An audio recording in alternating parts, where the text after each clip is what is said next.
So today's webinar is titled An Introduction to Cognitive Computing and How It Will Impact Your Business, and will be presented by David Tan, Chief Technology Officer at CHIPS Technology Group. So a little bit about Business Tech Talks and who we are. Business Tech Talks is a webinar series sponsored by a group of nationally recognized managed services providers. All of our members provide comprehensive network management and support solutions in different regions across the United States. The goal of Business Tech Talks is to further educate business executives, decision makers, and IT professionals about key topics related to technology, as well as share our industry knowledge and best practices, promote business innovation, growth, and success. At any time during the webinar, feel free to submit your questions. We'll have some time at the end to answer those for you. And without further ado, here is David. Thanks, Stephanie, and thanks so much to everyone for taking the time to join us today. Hopefully you'll find this both interesting and informative, and my goal is for you to hopefully come away with some insights and some action items that you can then take back and bring into your own business. So real quick, I'd just like to start out these webinars by going through what the agenda that we're going to talk about today. Stephanie mentioned the topic of the webinar is cognitive computing. So of course we're going to run through a little bit of the history of computing, talk about technology transition. You'll see why that's interesting when we get there in a few minutes. Then drill down real deep into what exactly is cognitive computing. I'm going to take you through some real-world examples. I'm going to do that in a couple of different ways. I'm going to go through some case studies, and hopefully, fingers crossed, the live demos gods are on my side today. I'm going to try and show you a live demo of a cognitive solution in the wild that can hopefully get your mind thinking about some of the things that you can be doing in your own business. And then we're going to talk about what we call planning for the future, so the steps that you should be taking inside your own business. I have about 25 or so slides to go through today, so it's a good amount of content. Some of them are pretty pretty text intensive because there's just a lot of information to cover. We do record these webinars. They will be available on the site afterwards. You'll probably get an email with a follow-up of how to download that and how to watch it again and hopefully bring it to everyone in your organization. And if you actually want the slide deck, you can reach out to us as well, and I'd be more than happy to share it with you. So I said I was going to start off with an introduction, and it's not on this slide, but I'm going to start actually with an introduction about myself. So in case any of you don't know me, haven't worked with me, haven't interacted with me, I think it might be interesting to tell you a little bit about me and myself. So I'm, as Stephanie said, the Chief Technology Officer here at CHIPS Technology Group. We're a managed service provider in the SMB space.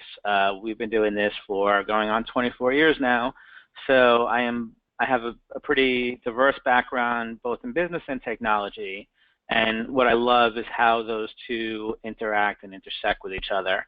I consider myself a bit of a technology evangelist, and that's a term that's used pretty widely in the industry, but it's often used by individual companies. So what I mean by that is Microsoft will have a series of Microsoft development evangelists whose job it is to go out and preach the virtues of their technology and the value of working with them.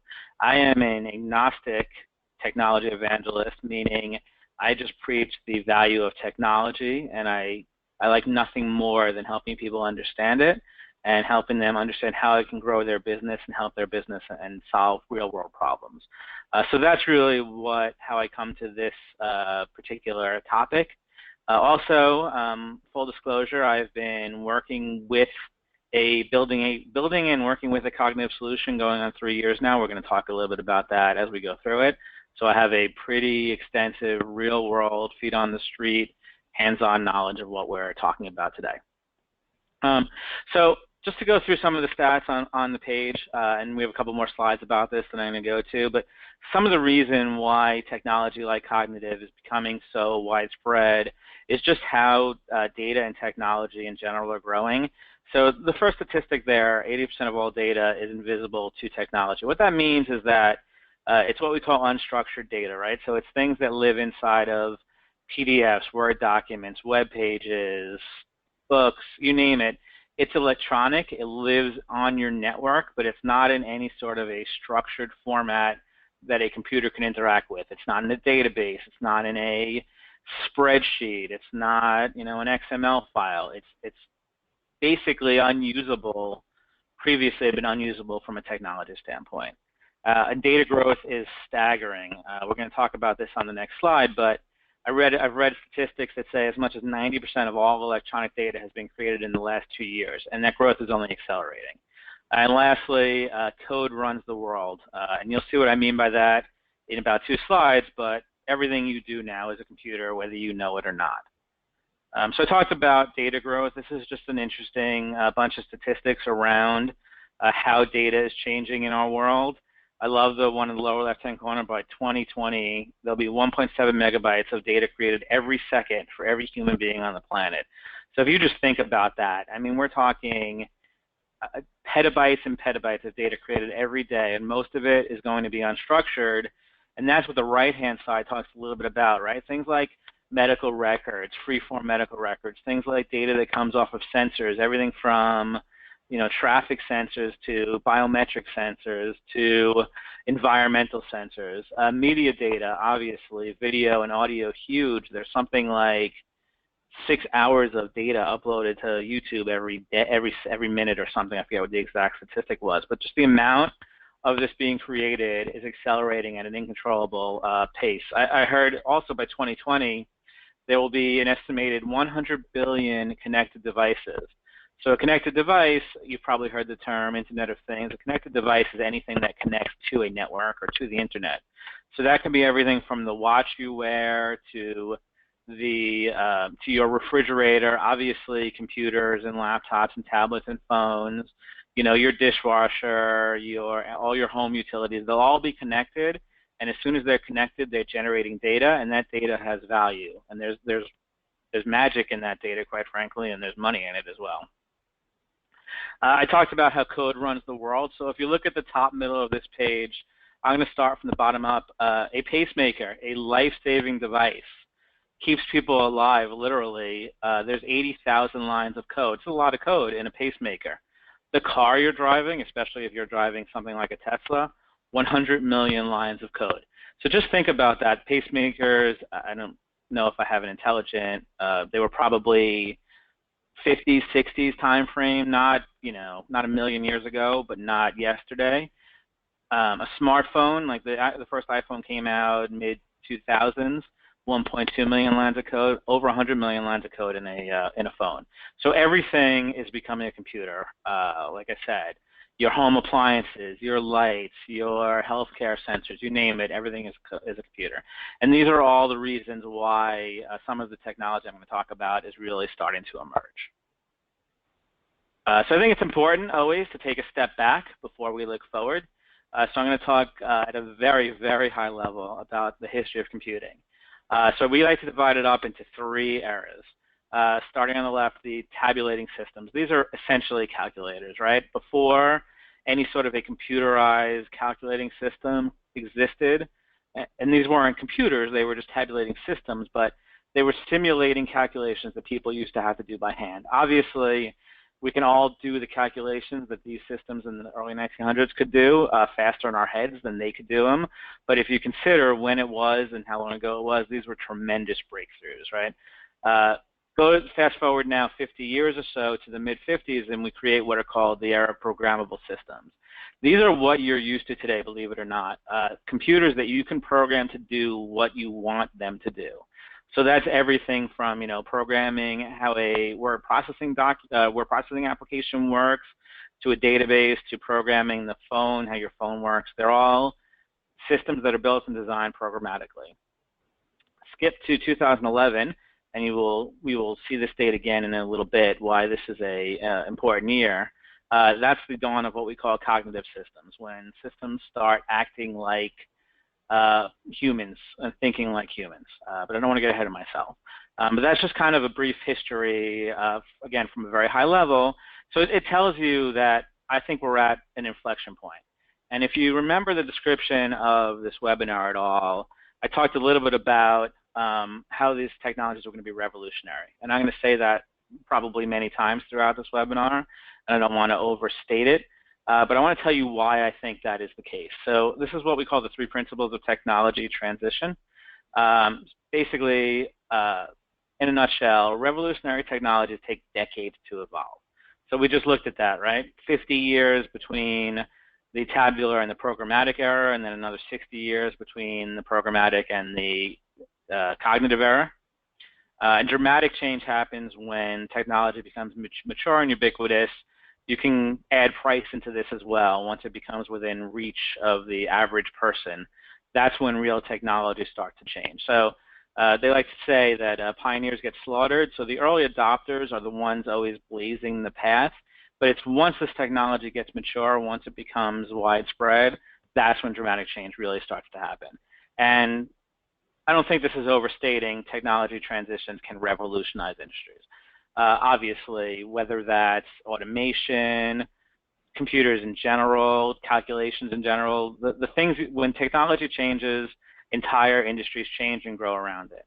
And the bottom line is when these three get combined, that's when innovation and revolution happens. And that's why I say these changes that we're looking at are revolutionary, and they're going to change the world, they're going to change business, and they're going to change our lives. And I don't think I'm overstating that at all, quite frankly.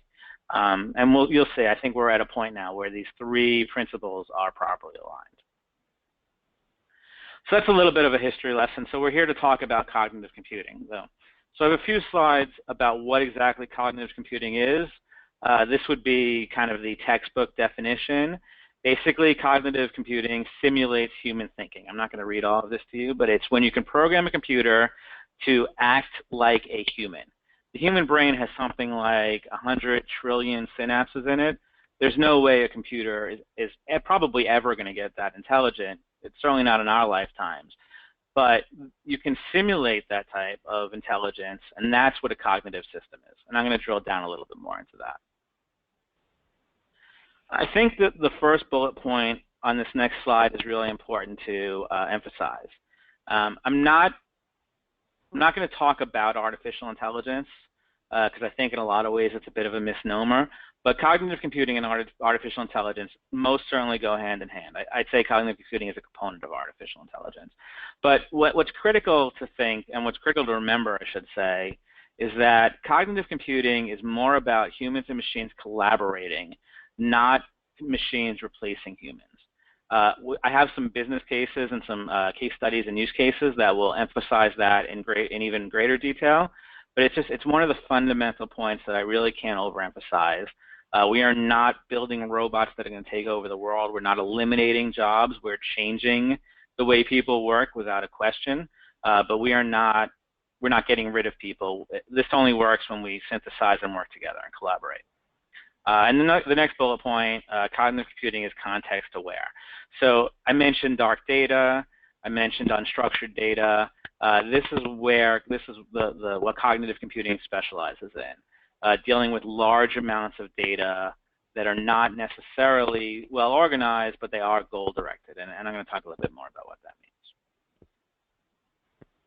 So again, before we move forward, we can take another step back, and I want to talk about flaws in traditional computing models. Now, it's kind of funny to hear me talk about this. I think I've spent over 20 years in the technology industry, building computer systems and platforms and applications. My background is in application development. I majored in computer science, so I've been doing this for a long time.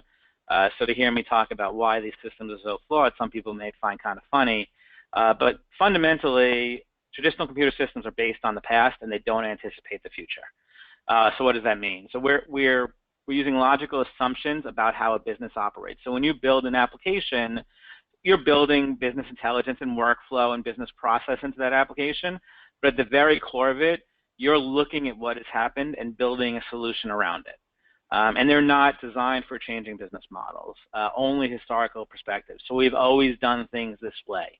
That's why whenever there's a dramatic sea change in an application, in an industry or in a business, you can't adjust existing applications. You basically need to scrap them and start from scratch.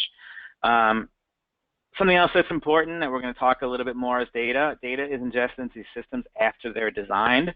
So meaning the actual data, the stuff that makes up your business, the bread and butter of your business, doesn't inform the design decisions of applications that run your business. Because once you build a platform, that's when you start ingesting data into it, right? So if it's a database or a spreadsheet, once it's built, that's when you first start adding data, not in advance. And again, the programmer, there's a human component of it. All you can do is base it on assumptions and outcomes, meaning I do this, I do X, I want Y to happen. I press this button, I want that outcome. I put this type of data in, I want that type of output out. And those situations need to be known up front before a system is built. And quite frankly, that is a limitation and a flaw in how computer systems are built today. Excuse me. So I talk about the flaws, so I think it would be critical to talk a little bit about how cognitive computing is different. Well, quite frankly, the data leads the logic of the application. So we are using the data to inform how systems behave and how they interact. Cognitive systems change and morph as they interact with more data. So if something dramatic changes in your organization, in your business, in your industry, a true cognitive system can interpret that and make changes on the fly and improvise and morph to meet your changing requirements. Additionally, it learns from patterns, anomalies, continually refines itself. So if you're getting, if things are changing, if new patterns are emerging in your business, we can help. A cognitive system can pick that up and modify on the fly. And again, the last bullet point I think is important. It never assumes there's a single correct answer. It's what we call probabilistic. It uses hypotheses based on real data. So it's ingesting data, it's using evidence, and it's assuming what the outcome is going to be based on the real evidence it sees, and that's how it's carrying out its requirements. And I talked about this when I mentioned the synapses before and the human brain. Again, we can't simulate a human brain. We're getting closer. Things like quantum computers, which is probably a little bit outside of the scope of this conversation, but if you're at all interested in kind of technology and artificial intelligence in the future, quantum computing is our future, and computers are getting infinitely more powerful, which allows us to build systems that work like the brain. Humans learn from observing their world and collecting data. Humans can make correlations on that data, and humans learn based on those observations. Excuse me. And that's what we're looking at when we talk about cognitive computing systems, systems that learn from the world around it. One of the best explanations I ever got was that when you build a cognitive system, it's not programmed, it is trained. It's trained with real-world data. And we are going to talk a little bit more about this, but you're feeding real content into it. You're showing it examples of why certain questions and answers are tied together, and it's learning and it's getting smarter. It's using, again, I talked about machine learning and artificial intelligence. We're simulating a human brain. So that's a little bit of a foundation. I kind of went through it in a hurry. Again, I encourage if anyone is interested in the technology aspects of it, I think it's fascinating. It's worth looking into and getting some more information about, but I could spend hours and hours explaining quantum computing and machine learning and cognitive computing in general, but I figured I'd give a little foundation, then we can move forward to some real-world uses and advice and things that are more inform your business today. So what exactly can cognitive bring to your business? So I broke this down into 3 different areas. Expertise, agility, and insight. So I read a quote recently by someone at IBM, actually, who had said, and we're going to talk about IBM in a few minutes, who said that by the time a medical professional becomes an expert in their field, it's basically time to retire. So think about that, right? This is again, we talk about healthcare, we talk about life-saving. The amount of medical data that exists today is insurmountable, meaning you couldn't possibly, as a person, ingest it all, understand it all, read it all, and regurgitate it all. So a cognitive system brings that expertise by working with the people in your business and your industry to formulate solutions. The scale and the speed at which a cognitive system can learn and grow far surpasses what anyone can do. But again, the people are a critical component of it. Don't get me wrong. Cognitive is just lending that expertise. Second, agility.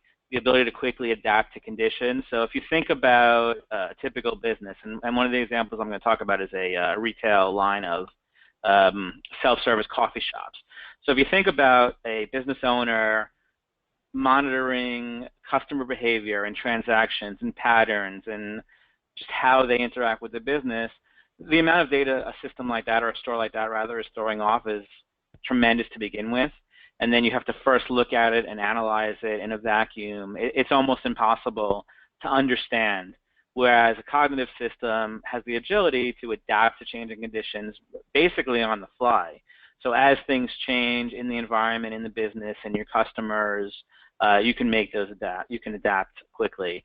And what's interesting about it is that it doesn't just take business data into account. It correlates it with external data. So, a great example of that would be weather.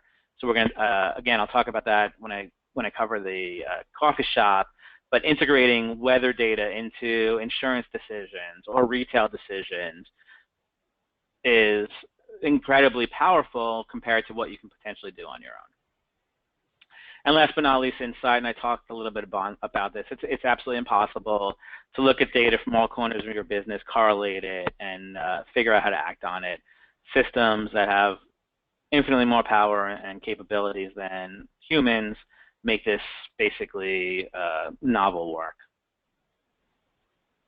So I want to talk a little bit about some of the cognitive use cases that you should be thinking about in your business. So I said I was going to talk about planning and moving forward. And as you think about your business and as you think about moving forward, here's 3 kind of very simple cognitive use cases that probably go across all industries, all professions, all types of businesses.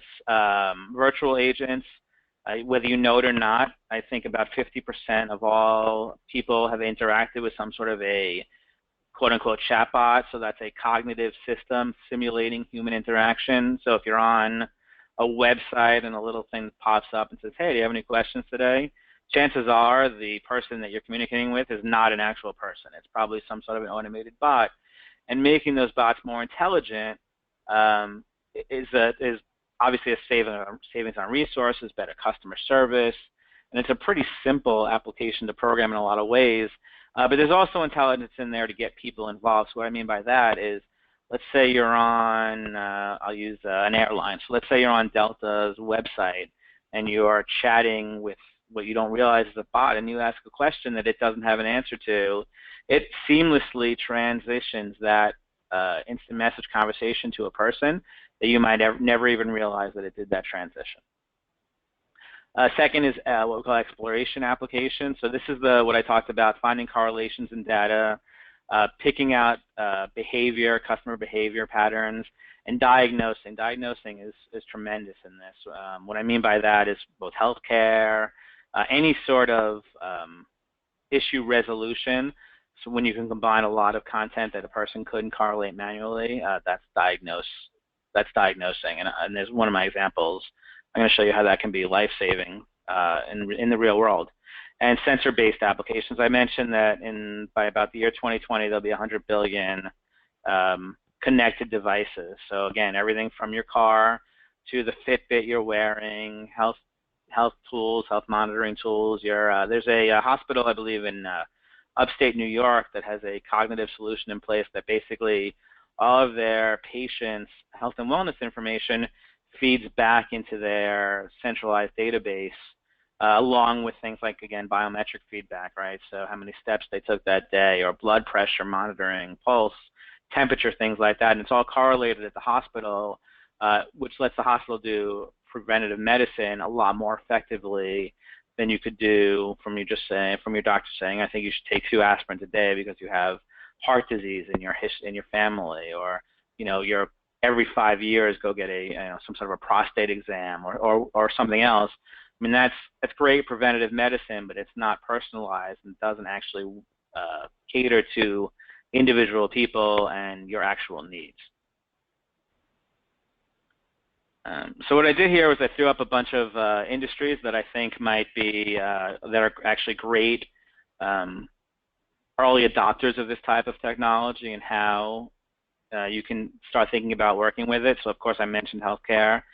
Government services is a big one too. I mean, obviously, government in general usually don't have tremendous budgets, but they have tremendous amounts of information. So there's a company in Austin, Texas, I know, that built a customer service application for state and regional governments that basically they can put on a website and you can go and ask a question. So let's say, for example, I'm building a deck in my backyard and I need to know how many feet I need to be from the house to be legal, or what the maximum height of an easement or whatever on my house is. I can go to this website and ask a question, and if it's got it in the documentation, great. If not, it will then again spin it over to an actual customer service professional. But if I can solve half of those before they get to a person, think of the better customer experience and think of the money I'm saving. Smart cities, that's I talked about, things like traffic patterns, right? I'm sure we all use Waze, which is revolutionary, I think, in a lot of ways, no pun intended, of how they feed traffic information and how they do navigation information. Let's take that to the next level, right? Have you ever been driving through New York City at 3 o'clock in the morning, not knowing why there's no cars on the road, but you're sitting at a red light? Or maybe New York City is not a great example. Maybe you're in some rural Oklahoma somewhere and you're stuck on a red light in the middle of the night when there's nobody around. I mean, it just seems so inefficient to me. Or how about parking garages? If your parking garages could communicate with your car before you make that left down a one-way street and see that the garage is closed, then I shouldn't go there to park because it's going to take me 10 minutes to loop around to somewhere else. Just making our cities smarter. This is the foundation for all of this is cognitive. And I don't want to go through all of these because I have actually a couple more case studies that touch on them. But these are just some interesting industries. By all means, if you're in one of these industries, if you have an interest in talking about these, please. I love talking about this stuff, as you can tell as I ramble on. I love to talk about these type of things, so by all means, please reach out. I mentioned IBM, and I said we were going to talk about some real-world examples. You can't talk about cognitive computing, quite frankly, without talking about IBM and IBM Watson. And I said we were going to see the year 2011 again. And here it is. So I'm sure you're all familiar with it, but I'll give you the gist of it anyway. IBM Watson is a technology platform that IBM built that uses natural language processing and machine learning to understand and reveal insights in large amounts of unstructured data. Right? So that's basically what it is, again, sort of from a textbook definition. IBM started building this system in somewhere in like the mid to late 2000s, like 2007, 2008. What Watson turned out to be, what Watson on Jeopardy rather turned out to be, was their proof of concept. So if you're not familiar with it, again, very quickly, IBM built this computer system and essentially fed it the entirety of Wikipedia at the time. So all of the content of Wikipedia, they fed into the system and trained it on it. They then put it as a contestant on Jeopardy against the 2 master Jeopardy champions of all time. And they trained it how to listen to a question, interpret the question, and answer back in the form of a question, which is what Jeopardy requires. And it beat the 2 champions handily. It wasn't even close. It blew the 2 of them away over the course of 2 days. And that was, like I said, that was their proof of concept that all IBM needed. And this was only 5 years ago. And since then, you'll see in a few minutes just how far this technology and this industry has come. So that's the foundation of it. Some other interesting important dates in 2013, so again 2 years later, IBM made their first commercial offerings available on Watson. And then in October of 2014, IBM saw the importance and the value of this in healthcare, and they actually spun off an entirely different division called Watson Healthcare to use the Watson platform with healthcare applications, which again, one of them is in my case study. But what's important of this, to know of this, again, not just the fact that IBM is the leader. There are other people doing this. I'm sure you've seen or read about what Google is doing with their DeepMind platform. 6 months or so ago, Google built a computer to beat a Go master champion. Go is that traditional game where you get the game pieces are black on one side and white on the other, and the idea is to surround your opponent and turn the black pieces white and vice versa. And I think I read that it's got something like 27 to the third number more possible outcomes than a game of chess. So 20 years ago, IBM taught a computer to play chess and beat a grand champion. but Go was just so much next level just because of the intricacies and the complexity of the game. And no one thought it would ever be possible to build a computer to beat a Go grand champion. And Google did it about 6 months ago, which was pretty revolutionary again in the artificial intelligence space. But the other reason I mention IBM is because IBM is obviously a huge company, right? They've been around in technology forever, as long as any of us can remember. You know, started in typewriters, been with us ever since, you know, the mainframe days and maybe the first personal computers. Nobody's more evolutionary or revolutionary than IBM, and they are literally betting their future on Watson and on cognitive computing. They've invested well over $1 billion. It is the only area that their research and development spend increases. And I'm not saying that just because IBM does it means it's right. Listen, big companies have made big bets and been wrong before, but it's always interesting to see what industry leaders and what evolutionary and revolutionary companies do. And there's no doubt IBM thinks this is the future of our business. So I mentioned I was going to talk a little bit about some real-world examples. So I have 3 slides on that. I think they're kind of interesting. So I mentioned Watson Healthcare, again, created in 2014, and they have a tool called the Oncology Explorer, which is a tool to ingest and synthesize, case studies, documents, medical journals, you name it, about all sorts of oncology, cancer research, patient histories, you name it. So there was recently, and I think they talked about it on 60 Minutes a couple of weeks ago, or maybe a month ago now, there was a patient in Japan who was diagnosed with leukemia, and she was not responding to any of the traditional treatments. So what they did was they went to the University of Tokyo, who had been working with Watson and the Oncology Explorer, and her patient records were uploaded into Watson, which were then analyzed against, you know, something like 20 million records, again, patient history, documents, medical journals, you name it, and within minutes, a different diagnosis. Watson came out with a different diagnosis, and and it was leukemia, but it was a different form of leukemia. I don't know the exact medical specifications. Obviously, with HIPAA, these things are not public, but it was a different leukemia diagnosis, different treatment, and it was life-saving. So where she hadn't been responding to treatments before, a couple of minutes with Watson analyzing her case, and immediately she was on the right path, the right treatment, and it's been getting better ever since. So again, I talk about the weight of these applications and the seriousness of it. This is one example, but this is truly, you know, life and death saving type of solutions.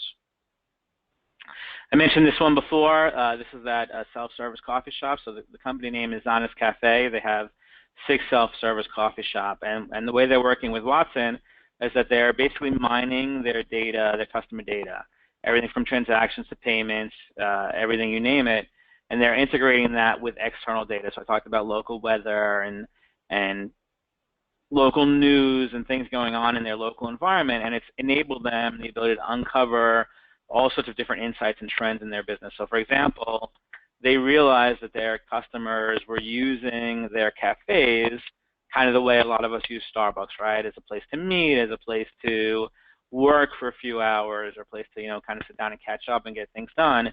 So they went in and changed out their seating in all of their businesses when they realized their customer patterns, and they went from like your traditional stools and high top tables to more lounges and desks and things that you'd be willing to spend a couple hours sitting at, and their business grew dramatically.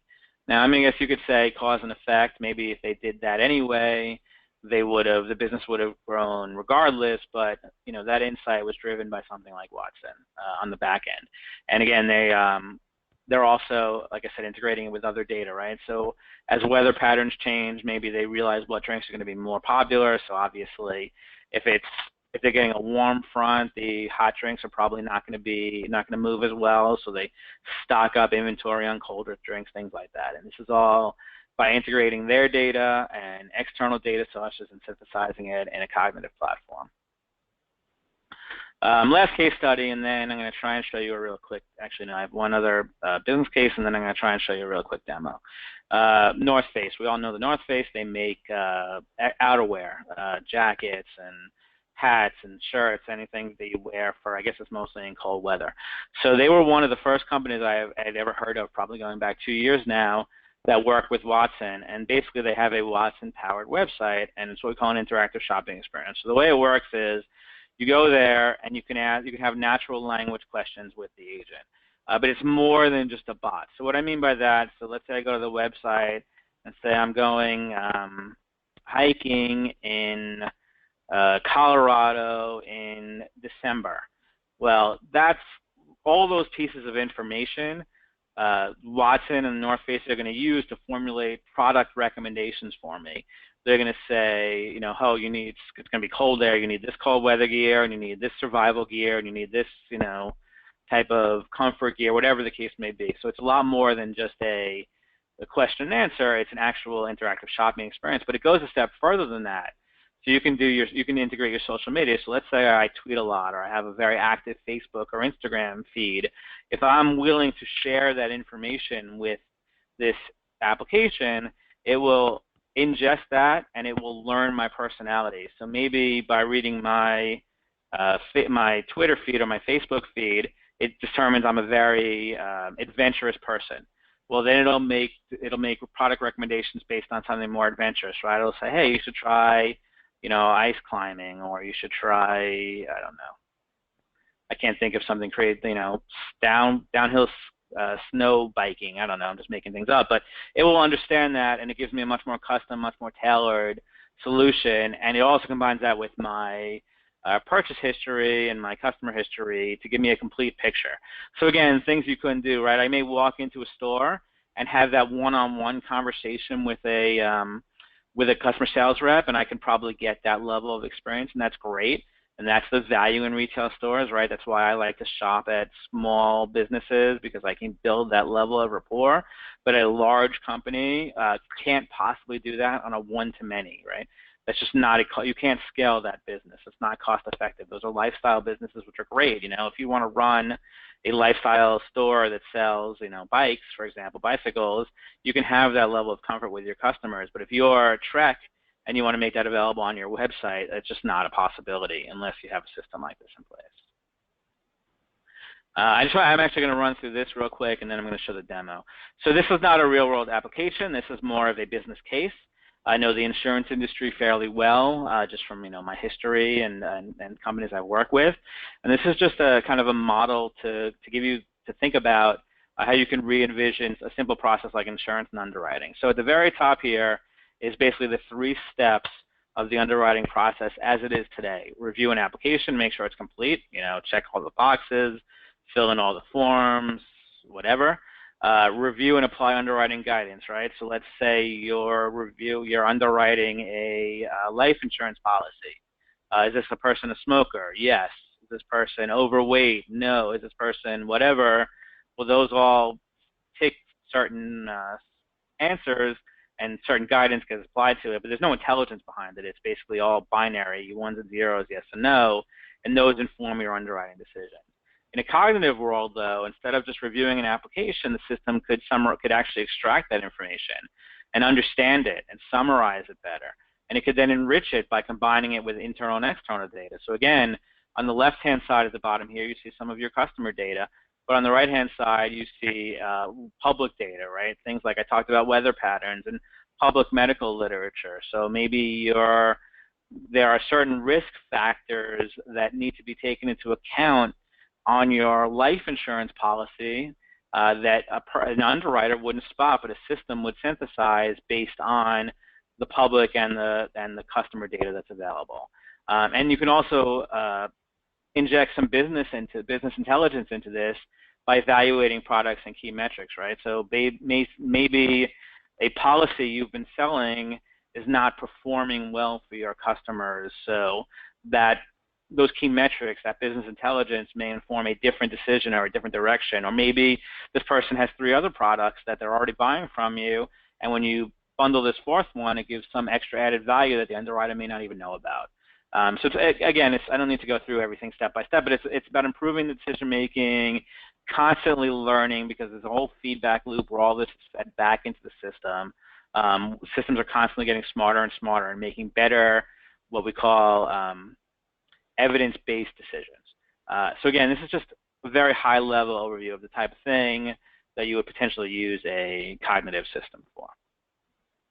So I said I was going to do a live demo of something that I thought was kind of fun and interesting.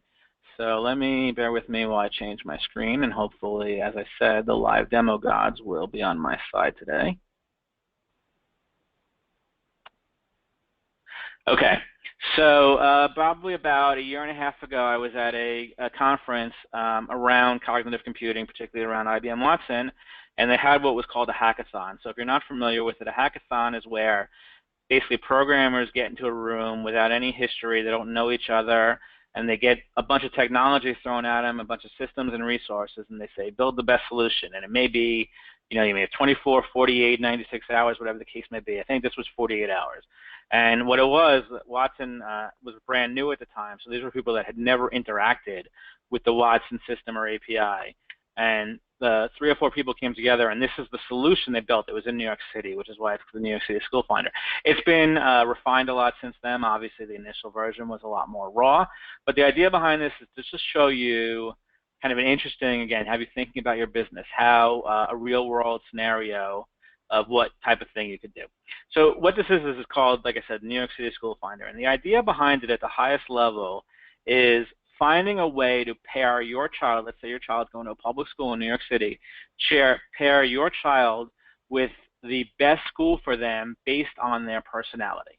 So the idea behind it is in this white box here, you go in and you type a whole lot of text and let Watson analyze it. So there could be an essay you ask them to write, a series of essay histories, any sort of text you have from your child you would put into here.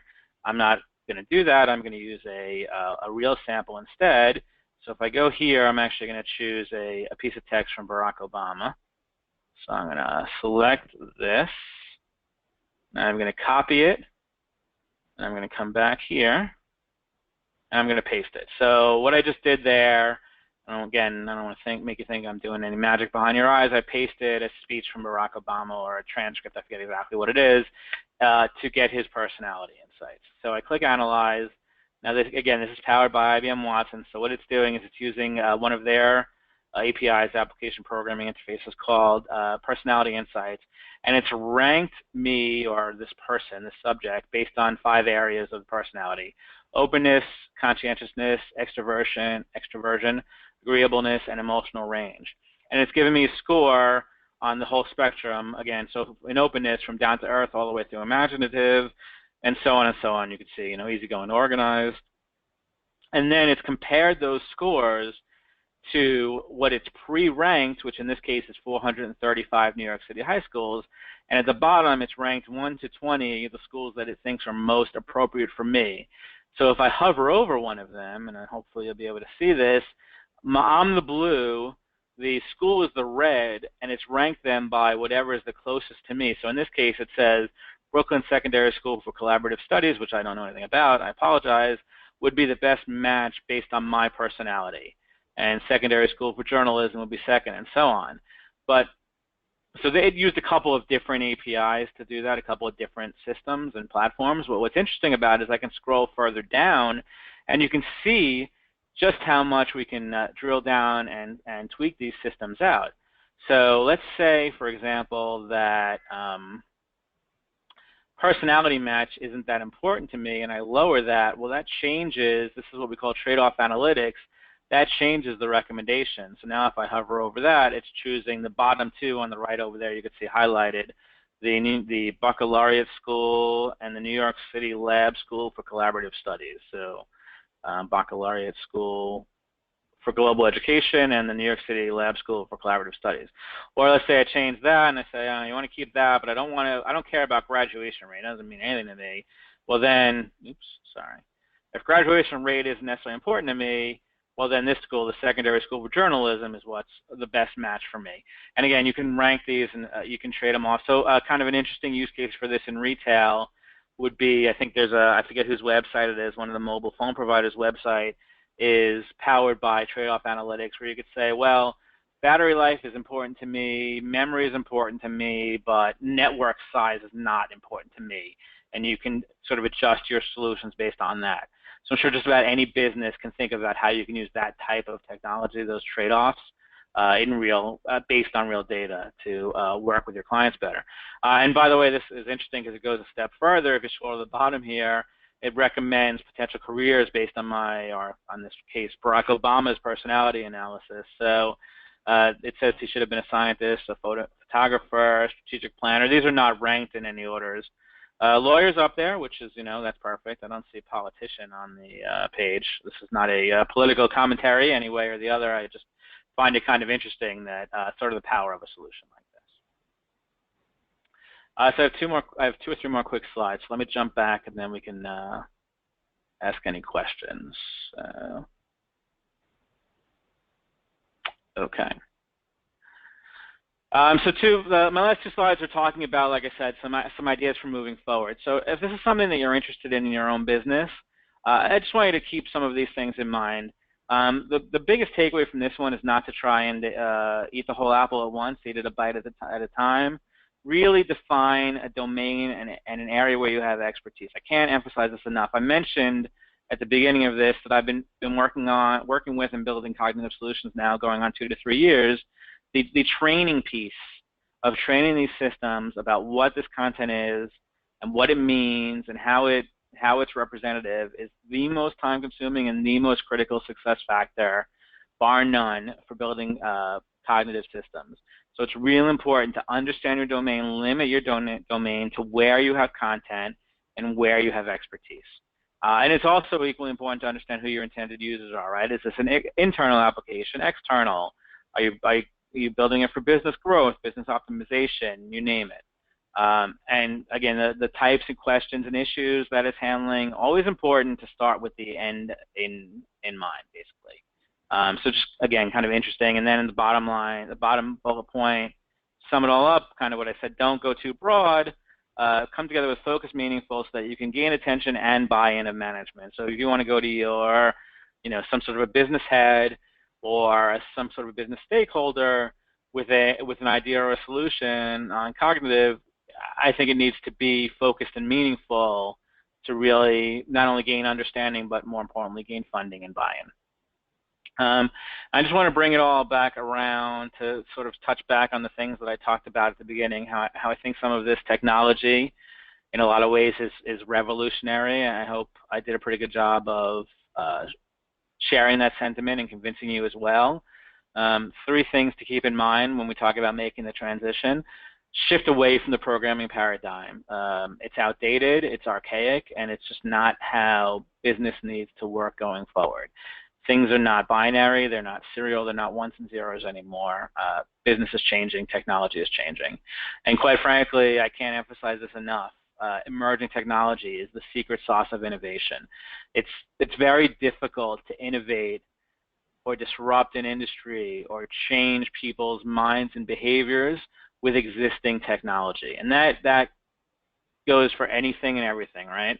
Whether it was, people changed how they interacted with information as smartphones became more prevalent. I think things like virtual reality are going to change how we interact with entertainment.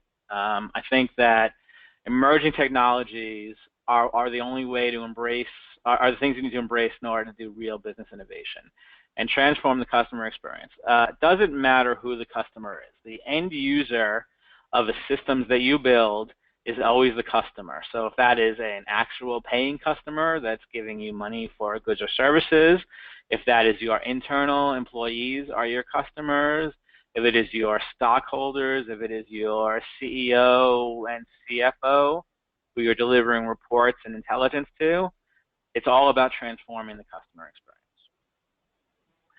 So with that, I don't know if, Stephanie, if we have any questions or anything we want to answer. I know we have about 10 minutes or so. Yeah, so a few questions did come in during the webinar, so let's go ahead and address those. So the first question reads, what type of expertise do we need to implement the mentioned tools? So I talked a little bit about that, domain expertise. So again, it's sort of 2 types of expertise. Very critical to have expertise in your particular area of focus. So again, if this is some sort of a legal application or insurance or financial, that is the most critical success factor, having expertise in there. But there is other expertise involved, right? Data science and machine learning. These are new and emerging technologies that there's not a ton of expertise available. I'm not saying you need to be a data scientist to build an application like this, but I think it's important to have a little bit of an understanding of how these systems work, how machine learning works, a little bit of an understanding of algorithms and things like that. So I think it's sort of a little bit of a combination of the two. Great. Okay. Second question. What areas within an organization would benefit from cognitive computing? So I think I touched on that a little bit on one of the slides. I think customer service is a huge area. Customer service, in a lot of ways, people look at as a business cost and not adding much business value. So anything you can do to streamline and improve that performance is helpful in two ways. Obviously, cutting the cost is tremendous for the bottom line, but improving the customer experience obviously improves things like customer loyalty and return customers. I think I've read multiple times over the years that something like the average person tells 8 people about a bad customer service experience and 1 person about a good customer service experience. So anything you can do to improve that, but again, if you can improve it lowering your cost, I think that would be tremendously helpful. And then just financial in general, there's a lot of intelligence and insight locked up inside your organization, whether you realize it or not. The data that you collect that you're not properly correlating could go a long way, I think, in to make your business more profitable and grow faster and stronger. All right. And third question, how will cognitive computing affect jobs? So I made a point of talking about this early on. I didn't circle back to it, but I don't think that we're looking, or at least my experience, my expertise, we're not replacing people. We're changing people's roles. So essentially, we'll use the customer service experience again. The people that were performing customer service were trained for that expertise. I think what cognitive computing does is changes that model a little bit. You can focus people on areas that are either more suited for them, you can retrain them on. It's not about replacing people and replacing jobs with computers. I don't think that's realistic. I don't think it's reasonable. It's about, again, having people work with computers. So instead of answering customer questions, maybe you could be training, this customer service rep could be training your cognitive system to make it smarter and faster and better. Maybe they could be, getting trained on what business intelligence means and how to find patterns in data and how to act upon that data. So being more proactive customer service instead of reactive. So again, maybe your system finds a pattern in the data and you have your customer service rep reach out to somebody proactively to say, hey, I noticed X or Y, how can we help you with that? As opposed to waiting for the phone to ring and pick it up on the other end. So again, I don't think it's taking people's jobs away. I think it's changing the way people work a little bit, which I think is great. I don't think, I don't think robotics, I don't think artificial intelligence, I don't think any of it is about replacing people's jobs. Sure, companies want to do more with less. I mean, that's a given. But if you can make people more productive and more intelligent inside your business, I think that's tremendous value. Awesome. Thank you so much, David, for addressing those questions that came in. So it looks like we are out of time for today, but we just wanted to thank everybody for tuning in. And we just want to remind you to keep an eye out for the next webinar coming in January. So thank you all again, and we hope you enjoy your day.